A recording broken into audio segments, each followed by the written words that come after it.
Saan kaya? Celebration ng Christmas ng Econin, inaabangan.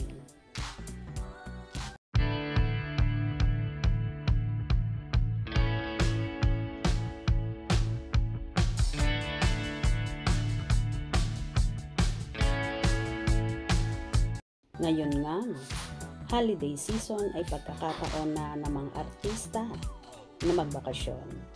Ang iba ay pumupunta sa iba't ibang lugar. O kaya naman, ang iba ay nagse-celebrate sa ibang bansa. Ito kasi ang isa sa free at break ng mga artista na medyo mahaba-haba ang nagiging bakasyon. Kaya karamihan ay bakasyon galore ang nangyayari sa kanila. Anyway, after nga nung naging soft launch ng mga kapamilya stars na sina Jericho Rosales at Janine Gutierrez sa naging tour sa Japan at pinaka-latest vlog ni Janine Gutierrez sa kanyang YouTube channel. Heto nga at inuulan ng Econin, inaabangan kung saan magsa-celebrate ng Pasko. Hindi pa man tahasang umaamin sina Eco at Nini sa real score. Pero sapat na sa kanilang mga supporters na may something special nang nagaganap sa Econin. Lalo pat nakikita ring madalas na nakikipag-bonding si Eco sa pamilya ng actress. Ngayon nga magkasintahan ng Econin.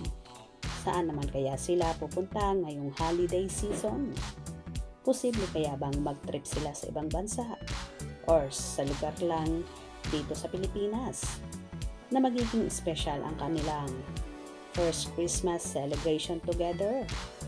Lalo pat ito ang unang Christmas na magkakasama sila bilang magjowa. Alam naman ng lahat na talagang may namamagitan na kina Janine at Eco base na rin sa kilos at galawan nila.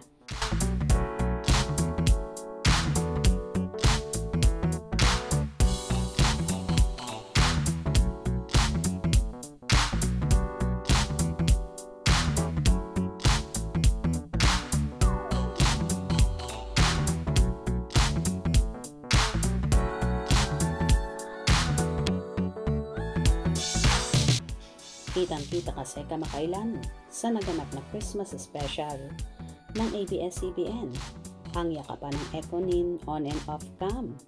Kahit na nasa stage sila ng Araneta Coliseum ay palaging nakayakap sa Eco kay Nini at kitang-kita ang sweetness nila at so happy sa isa't isa. Parang ang ayaw na nilang maghiwalay pa base na rin sa mga video na kumalat. Todo alalay nga si Eco sa nobya at sinisigurado niya na palaging okay at komportable ang nobya. Kaya naman lalong kilig na kilig ang kanilang mga fanay. Sa bagay, sino ba naman ang hindi kikiligin sa dalawa na parang nasa alapa ang pakiramdam? Lalo na kapag magkasama na timo, may kakaila ang pagmamahala nila sa isa't isa. O diba kita sa aura ni Janine na so happy at totally in love siya kay Eco. At ganun din naman ang actor para sa dalaga. Kaya naman marami ang nagsasabi kay Eco na wag nang papakawalan pa si Nini. At sana nga raw ay road to forever na ang Econin. Agree ba kayo doon?